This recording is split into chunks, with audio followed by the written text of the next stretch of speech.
जिन लोगों को जो थंबनेल है और टाइटल वो बुरा लगा है सऊदी अरब के फैंस को, मैं उनसे माजरत करना चाहता हूं।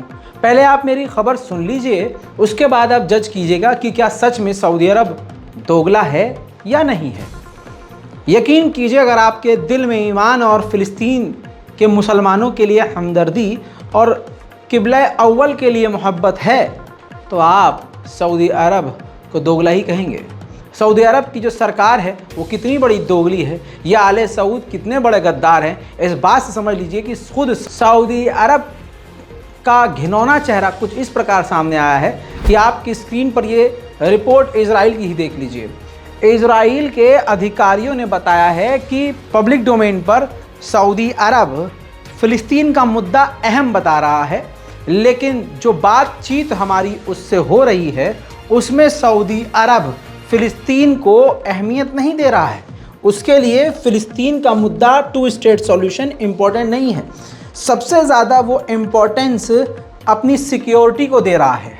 अमेरिका से वो सिक्योरिटी मांग रहा है और न्यूक्लियर पावर प्लांट का वो बार बार तकाजा कर रहा है, जो कि लगभग इजराइल और अमेरिका मान गए हैं। तो यानी इजराइल के सीनियर अधिकारियों ने तो कह दिया कि ये दुनिया के सामने तो फ़िलिस्तीन की बात कर रहा है, लेकिन सऊदी अरब जब अकेले में ऑन टेबल बात कर रहा है तो फ़िलिस्तीन का मुद्दा उसके लिए इम्पोर्टेंट नहीं है। दूसरी रिपोर्ट वो भी आपकी स्क्रीन पर। दोस्तों, फ़िलिस्तीन अथॉरिटी की जो सरकार है महमूद अब्बास की, वो भी काफ़ी ज़्यादा टूट गए हैं। अब आपको बता दूं कि 2 स्टेट सॉल्यूशन की उनकी मेन शर्त ख़त्म हो गई है। एक बार फिर से मोहम्मद बिन सलमान के सामने अब शर्त ख़त्म कर दी गई है और अब जो महमूद अब्बास की फ़िलिस्तीन की जो सरकार है, अथॉरिटी की सरकार है, वो नॉर्मल बातचीत कर रही है। यानी हाँ ठीक है, आप बस हमारे जो वो वेस्ट बैंक है इजराइल को हमारे हवाले करवा दीजिए, उसको हमारे हवाले करना होगा, बाकी हमें और कोई दिक्कत नहीं है।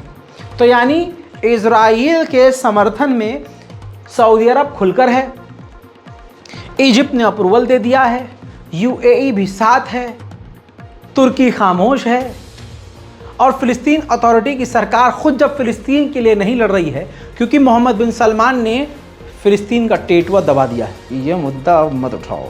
तो आप अपने दिल पर हाथ रख के बताइए कि दोगला सऊदी अरब है कि नहीं। अब अगली ये तस्वीर देखिए, और तस्वीर के बारे में मैं एक्सप्लेन कर देता हूँ। ये सऊदी अरब के जो मंत्री हैं, एनवॉय हैं, जो फ़िलिस्तीन के लिए बनाए गए हैं। वेस्ट बैंक में ये फ़िलिस्तीन के प्रधानमंत्री से उन्होंने मुलाकात करी है। लेकिन आपको बता दूं कि ये सऊदी अरब के जो एम्बेसडर हैं ये वहाँ रुकेंगे नहीं, वेस्ट बैंक में रुकेंगे नहीं, जेरूशलम में ये रुकेंगे नहीं, ये वापस जॉर्डन चले जाएंगे। यही एक व्यक्ति जॉर्डन के लिए भी सऊदी अरब का एनवॉय है और यही व्यक्ति फ़िलिस्तीन के लिए भी सऊदी अरब का एनवॉय है। एक व्यक्ति 2 जगह का एनवॉय है, एक ही जगह से, सऊदी अरब से, लेकिन ये रहेंगे जॉर्डन में ही। तो यानी सऊदी अरब पूरी तरह से गेम खेल रहा है। अब इस गेम का एक और सबूत, नॉर्मलाइजेशन लगभग सऊदी अरब और इजराइल का हो चुका है, मेरा पर्सनली ये मानना है। अब जो कुछ हो रहा है ये सिर्फ दिखावा चल रहा है, क्योंकि आपकी स्क्रीन पर इस व्यक्ति को देख लीजिए। ये दुनिया में, इस इतिहास में, इस कलयुग में पहली बार हुआ है कि मिनिस्टर ऑफ टूरिज्म हाइम कैज, ये इजराइल का टूरिज्म मिनिस्टर है, जो कि पहली बार अपनी पूरी डेलीगेशन, इजरायली डेलीगेशन के साथ सऊदी अरब में है। अल्लाहु अकबर, ये कितनी बड़ी बात है आप समझ नहीं सकते, लेकिन आप खबर के जानकार हैं और इस बात की अहमियत समझ रहे हैं तो आप समझ सकते हैं, और आपका दिल इस बात को कहेगा कि इजराइल और सऊदी अरब का नॉर्मलाइजेशन हो चुका है। वरना इजराइल के टूरिज्म मिनिस्टर का सऊदी अरब में उतरना पूरी डेलीगेशन के साथ क्या है। और जैसा मैंने कहा, फिलिस्तीन के ऊपर हर दिन अब जुल्म बढ़ता जा रहा है। तस्वीर देखिए, एक और परिवार, फिलिस्तीनी परिवार का जेरिको के इलाके में इजराइल ने घर जमींदोज कर दिया। अमेरिका इजराइल को छोड़िए, फिलिस्तीन को भी छोड़ दीजिए, अरे जो दूसरे मुस्लिम ममालिक हैं जिनके पास ताकत है, जैसे सऊदी अरब, यूएई, कतर, कुवैत, तुर्की, पाकिस्तान, ये सब अपने मुंह में दही जमा कर बैठ गए हैं। तो हिम्मत इसीलिए मिल रही है इजराइल को। जो पहले कभी कभी होता था अब वो रोज हो रहा है। इस तस्वीर में देखिए, मस्जिद अल अक्सा में एक बार फिर से यहूदी अपने यहूदी मिलिट्री की मदद से घुसपैठ कर रहे हैं। हर दिन हो रहा है ये, हर रोज हो रहा है ये। उधर मैंने बताया था कि हुतीज ने सीज फायर तोड़ दिया, सऊदी अरब के बॉर्डर पर हमला कर दिया। सऊदी अरब किराए की सेना रखता है। तो आपको बता दूं कि बहरीन के कुछ फौजी भी वहां तैनात हैं। 2 बहरीन के फौजी मारे गए, जिसके बाद तमाम गल्फ देशों ने हुथीज की निंदा की है। अब मामला एक बार फिर से हुथीज के बीच, सऊदी अरब के बीच बिगड़ गया है। तुर्की अपना मतलब देख रहा है। तुर्की ने कह दिया है कि स्वीडन को हम नाटो में शामिल होने की परमिशन तभी देंगे जब अमेरिका हमें F-16 विमान देगा। आप समझ रहे हैं? उसको फिलिस्तीन से मतलब नहीं है, सऊदी अरब के नॉर्मलाइजेशन, इजराइल के नॉर्मलाइजेशन से मतलब नहीं है। तुर्की अपना अपना खेल रहा है और बोलेगा भी क्यों? सबसे बड़ा दज्जाल तो अब यही साबित हो रहा है, तुर्की। कुर्दोगलू इससे बड़ा कोई है? अपने आप को अर्तुगरुल गाजी साबित कर रहा था, लेकिन ये कुर्दोगलू निकला। कैसे? अभी आप मेरी बात से यूं ही 2 सेकंड में सहमत हो जाएंगे। ये रिपोर्ट देखिए। रजब तैयब एर्दोगान ने कहा है कि अक्टूबर के इसी महीने में इजराइल का प्रधानमंत्री नेतन्याहू हमारे तुर्की में आने वाला है, जिसकी हमने तैयारियां शुरू कर दी हैं। हाय हाय हाय, वाह। इराक में एक यूफ्रेट्स रिवर है। रशिया ने खुलासा किया है उस यूफ्रेट्स रिवर के पास कुर्दिश लड़ाकों को बसाने के लिए पूरा का पूरा अमेरिका एक स्टेट बना रहा है। समझ रहे हैं आप? क्योंकि वही कुर्दिश ईरान पर हमला करते हैं, वही कुर्दिश लड़ाके तुर्की पर हमला करते हैं। तो ऐसे आतंकवादियों को हमेशा से इतिहास है अमेरिका पालता है। लेबनान और इजराइल के बॉर्डर पर एक हिजबुल्लाह का रिपोर्टर सीधा, ये देखिए, सीधा उस बॉर्डर पर चला गया जहां पर इजराइल का टैंक तैनात था। बिल्कुल करीब निडरता से जाकर वो रिपोर्टिंग करने लगा। ये बिल्कुल बॉर्डर है लेबनान और इजराइल का, और टैंक के बेहद करीब ये हिजबुल्लाह का जो रिपोर्टर है बेखौफ चला गया। लेकिन सामने टैंक के आप देखेंगे तो टैंक के सामने जो हाथ में नीला झंडा लेके खड़े हैं, ये यूएन की पीस फोर्स है, जिसकी वजह से यहाँ बॉर्डर पर अभी जंग रुकी हुई है। अब सुनिए एक बड़ी खबर ईरान से जुड़ी हुई। ईरान के डिफेंस मिनिस्टर ने 2 दिन पहले ऐलान किया, हमारे पास ऐसी मिसाइलें हैं जो सीधा ईरान से दंदनाती हुई जाकर इजराइल तक हमला कर सकती है। इस खबर के बाद ईरान के अंदर एक शहर है खुर्रमाबाद। ईरान उस खुर्रमाबाद में अपनी सबसे लंबी दूरी की और सबसे खतरनाक मिसाइल बनाता है, जिसका नाम शहबाब 3 है। आपको बता दूं कि उस इलाके में देर रात को कल धमाका हुआ। उस धमाके को रिपोर्ट करने वाले ईरान के आम नागरिक हैं।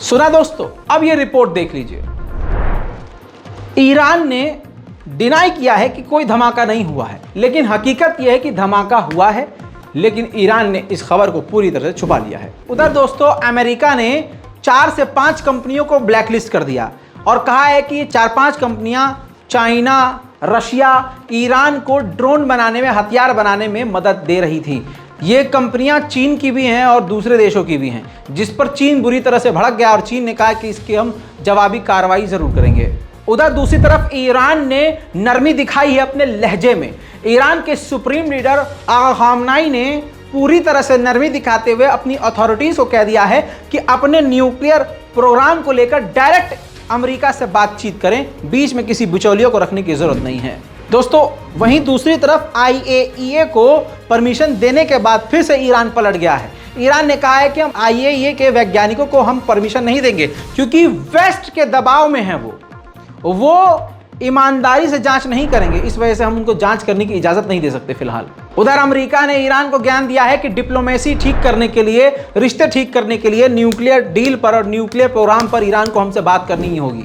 ईरान में जो सऊदी अरब की एम्बेसी है, उस सऊदी अरब की एम्बेसी में भी ईरान ने और सऊदी अरब ने मिलकर सऊदी अरब का नेशनल डे सेलिब्रेट किया था।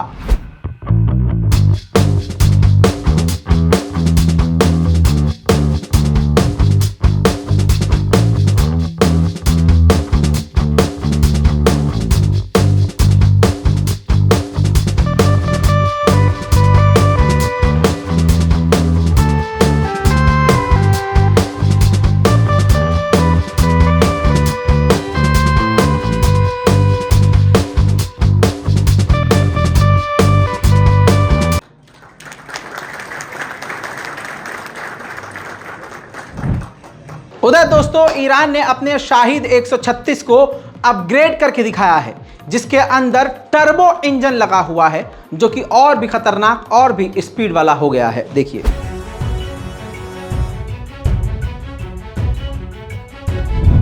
मेरे दोस्तों, इतना ही नहीं, ईरान ने अपनी ताकत कुछ इस तरह से और बढ़ा ली है कि ईरान ने यह तस्वीर दिखाई है कि यह ऐसा ड्रोन है जो हमारा ड्रोन उड़ता उड़ता पानी में भी उतर सकता है। पानी में जहाज और जेट उतरता हुआ हमने देखा है, लेकिन ड्रोन भी अब समुद्र में उतर सकेगा। ईरान ने पहला ऐसा ड्रोन बना लिया है। नारगोनो काराबाग के इलाके से आर्मीनिया के लगभग 100% लोग आज निकल चुके हैं। तस्वीर देखिए, हजारों और लाखों की तादाद में वहां से लोग आर्मीनिया के हार मानकर निकल चुके हैं।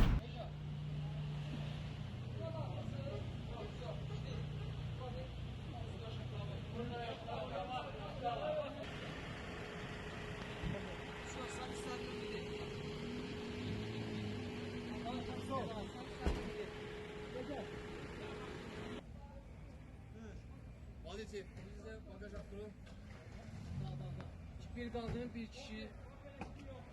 Bir qadın, bir kişi.